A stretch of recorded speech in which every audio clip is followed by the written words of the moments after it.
Is it recorded? Oh. So turn your mics on. Ladies and gentlemen, the format for conducting this public hearing will be in the following manner. The city clerk will read the notice that was published in the Waycross Journal Herald. Following the reading of the public notice, the appropriate department personnel will summarize a report regarding the petition. The petitioner shall have 10 minutes to describe or present reasons for the approval of the petition. Opponents of the petition shall have 10 minutes to present reasons why the petition should not be approved. Anyone who wishes to speak in opposition of the petition should have registered with the city clerk prior to the commencement of this hearing. The speaker should give his or her name and address. If more than one person registers in opposition to the petition, the one who registers first shall be entitled to use the 10 minutes to present the reasons why the petition should not be approved. Following the 10-minute presentations, others will be permitted to speak. Each person so desiring to speak shall have 3 minutes to make presentations. I will determine the order in which these presentations are made, and following the opportunity of all to speak, the City Commission will deliberate the issue and make its decision, or the decision will be deferred to a later date. At this time, I will designate our city's clerk, Mr. Nixon, as our hearing's timekeeper. We look now to the consideration of the public hearing petition, and that is from our clerk. Intent to opt out of homestead exemption. The Waycross City Commission intends to opt out of the statewide adjusted base year ad valorem homestead exemption for the city of Waycross, Georgia. All concerned citizens are invited to the public hearing on this matter to be held at City Hall, 417 Pendleton Street, Waycross, Georgia, in the City Commission chambers on Wednesday, February 5th at 2025 at 6 p.m. Times and places of additional public hearings on this matter are 417 Pendleton Street, Waycross, Georgia, on Wednesday, February 12th, 2025 at 6 p.m. and Wednesday, February 19th, 2025 at 6 p.m. Back to you, Mr. Mayor. Thank you, Mr. Clerk. After we have heard this, we will hear a presentation by our Finance Department.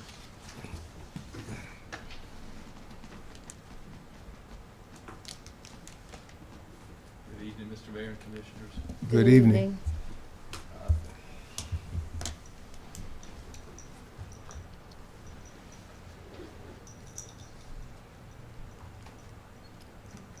See, we have a PowerPoint. Thank you. House Bill 581 authorizes a statewide floating homestead exemption. It also creates a new type of local sales tax for property tax relief. There's a property tax procedural changes. The change removes the estimate of current tax based on last year's millage rates. Instead, assessment notice will include the current year's estimated rollback rate established by local governments. The disclaimer is required on property tax bill if the rollback rate is exceeded. Mr.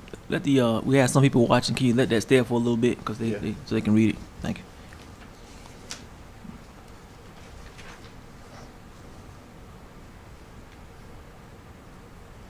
And you're at the disclaimer.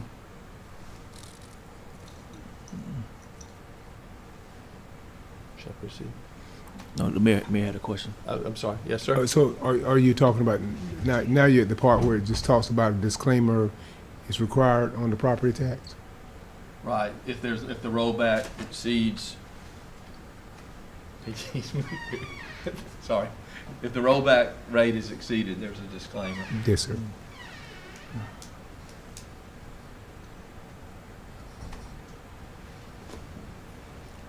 And now, how often is this required?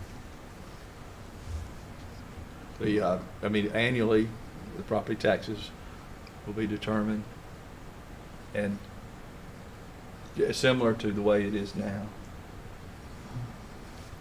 I was noticing that it was saying that it's required that parcels are appraised at least every 3 years, so I was wondering if it was locked in for that period of time. But that's a good question. Yeah. Okay. Mr. Mayor, if I can, just for clarification, point of information. So we took the slides straight from the GMA and some of the training we did. So it's not specific to Waycross. It is universal to the state of Georgia. So it might have some language that's just universal, not specific Understood. to how we do business in Waycross. But we wanted to start here with information-wise, and then each hearing we'll kind of add on to it. Very good. Yes, Mr. Mayor. Thank you. Okay, next is the statewide floating homestead exemption.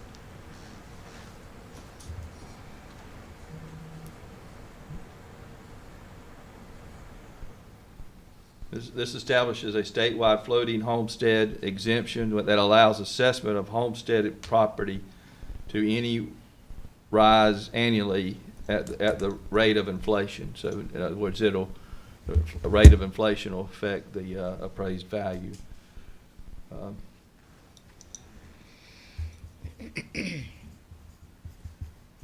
Any local governments wishing not to participate must opt out. Local governments have until March 1st, 2025 to opt out. To opt out, local governments must pass a resolution after holding 3 public hearings and run required advertisement 1 week prior to each meeting. I'll pause there for viewers.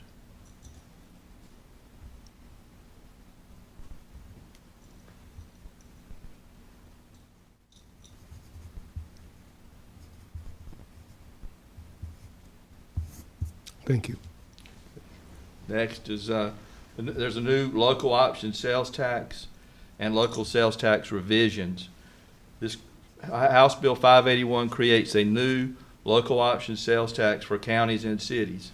This has been referred to as FLOST, F-L-O-S-T, stands for Floating Local Option Sales Tax. Oh, sorry.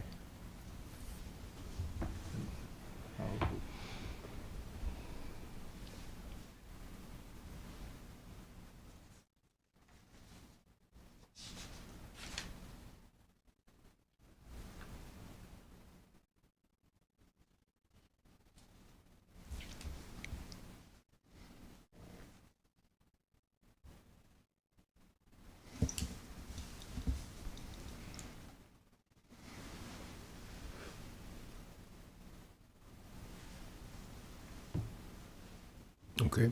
And that concludes my presentation. Okay.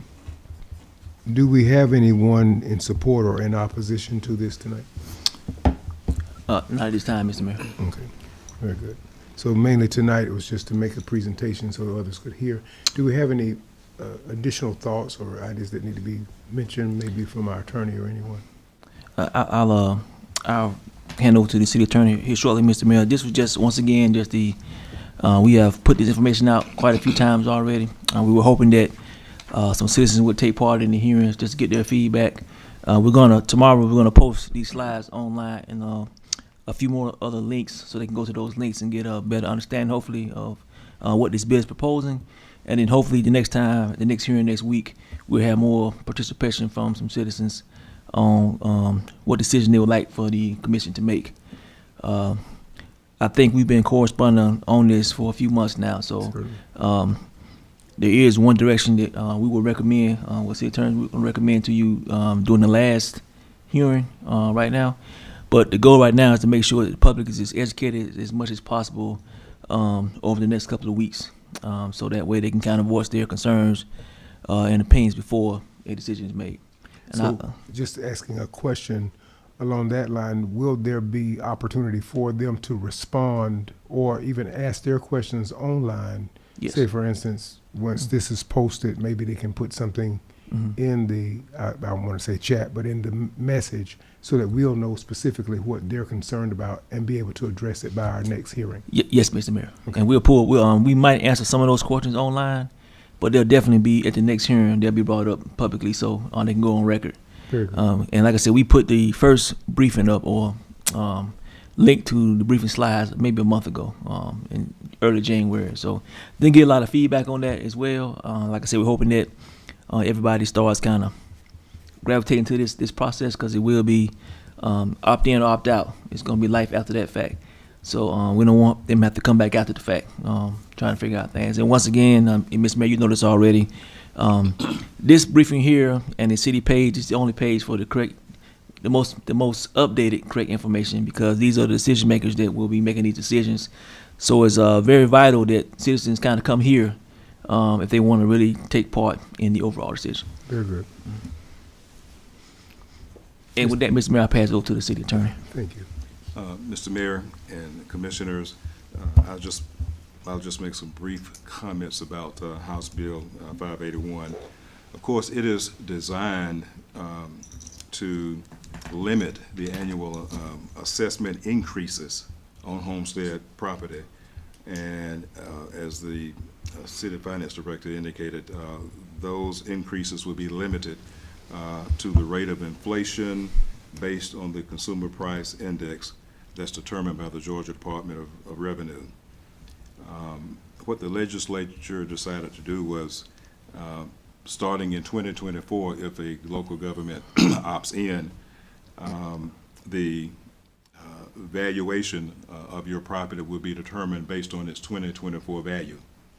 And then going forward from there, any new assessments will, as I said, be limited to the Consumer Price Index that's determined by the Georgia Department of Revenue.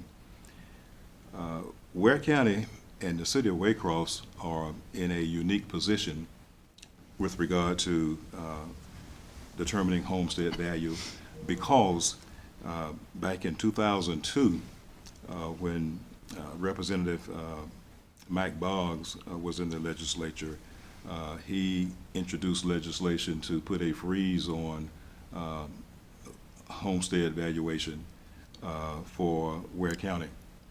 And Mark Hatfield, Representative Mark Hatfield in 2008, did the same thing for the city of Waycross.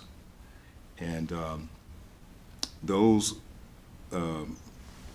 freeze values should work better for the citizens of Waycross and Ware County, as opposed to starting in 2024 with a new base value. So your homestead exemption base value in 2002 or 2008 obviously is a lot lower than what it would be starting in 2024. And so if the city and county and Board of Education does not opt out of the requirements of 581, then you're starting your base with the 2024 valuation. And that's good for communities that don't already have a freeze that's in place. But since Ware County, being one of 30 counties, and the city of Waycross being one of 30 cities, does have that in place, what we already have seems to work more favorably to our citizens than would be the case if we opted in. Just one question along those lines, and then I'll open it up to the commission to ask questions as well. The thought behind fixed values versus variable values is going to come up in this situation, because I know if you're talking about inflation, then as inflation changes or there's a fluctuation in financial stability with regard to the tax increase or the millage rates, we can then in turn see some changes with property tax. So I think that what you said then lets us know that the 2002, 2008 Boggs Hatfield fights on behalf of our city county have been helpful for us thus far. So That is correct. I now open it up, and I think Commissioner Nelson may have something he wants to ask or say. Well, I was just taking notes because you said what I said earlier, what I was thinking earlier, in that, in my opinion, it's best for us to stay where we are. Because like you said, it's the 2002, 2008, and then we were to let that go, we'll jump up to 2024, and then at the current rate, and then we'll go up from there. That's not good. That's right. That's not good. Now, on the other hand, that will decrease the revenue coming in. Yes, sir. Which will That's the make it desire. harder for us to manage. But you got to weigh it. You got to weigh it out. We have a lot of senior citizens in this area that rely on that homestead thing to stay where it is. So I'm apt to leave it where it is, and we just have to deal with the revenue decrease some kind of way. That's it, Mr. Mayor. Thank you, Can I, Commissioner. can I address Commissioner Nelson? Yes. So, and I don't want to get too far ahead of this. We can cover it in additional briefings, but when the finance director mentioned the flaws, that was something they put in place to kind of combat that. We're trying to research that now, how we could apply to us here in Waycross. So we'll be doing the research because we definitely, standpoint I'm coming from, that's gonna, understand the need to take care of the citizen, but we always gotta have that happy balance of bringing in Revenue. required revenue to help with their other wants and needs and desires. So the goal is to get a little bit smarter on this. I think we had the feeling is to opt out, but whenever y'all make that decision, Ms. Mayor, we're going to have to make sure we get smarter on some of the proposals that the House bill did provide. And I did contact some other cities, like the city attorney said, it's 30 that already have a frozen. But the cities that don't, we've been trying to contact them and see what's going on.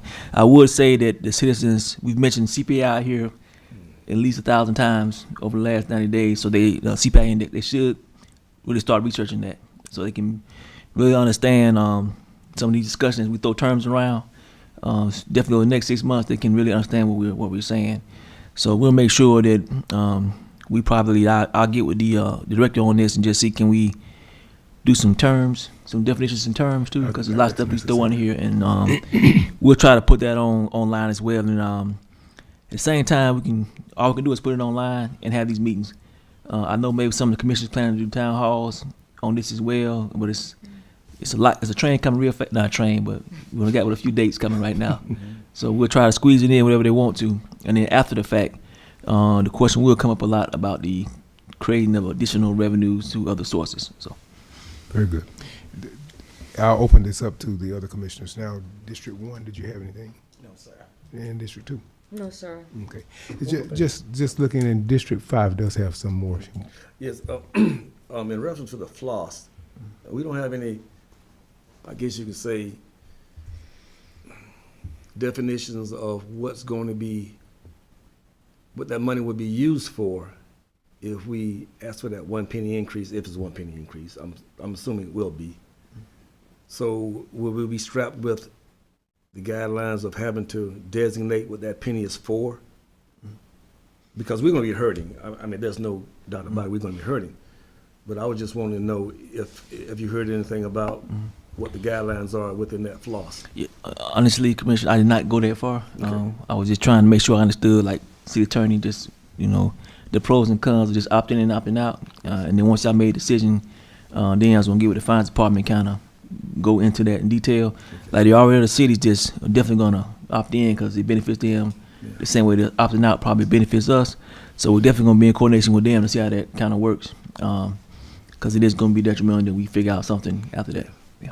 Thank you, Mr. Mayor. Appreciate you. Okay, thank you. Mr. Mayor, it's my understanding that if the city of Waycross opts out, you still can do the floss tax. Yeah. Okay, that's very good. You still That's can very do good. it, right? And Because with that understanding, that gives a little more latitude to the commission to make a decision, as opposed to seemingly being constricted to and constrained by the thought that there would be no other options outside of that option. So there was a thought that crossed me, and I thought about these slides and how entailed they are. Maybe if, for instance, those who are reading online would have information like the terms that you were making mention of, having the definitions, say what is CPI, and then what it means, and then how it relates to what we've been having conversation regarding. Just certain terms, and then their meanings, and then their relationship to the script that is written, so that they can kind of read into it a little bit differently than just reading words. Understood, Mr. Mayor.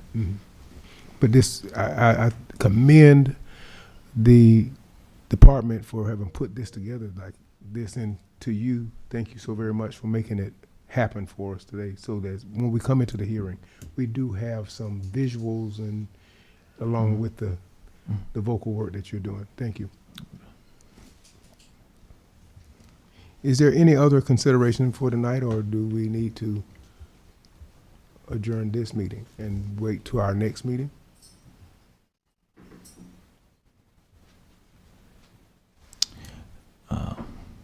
That would be it, Mr. Mayor. I was trying to see, do we have any comments over there before I Okay, spoke? very good.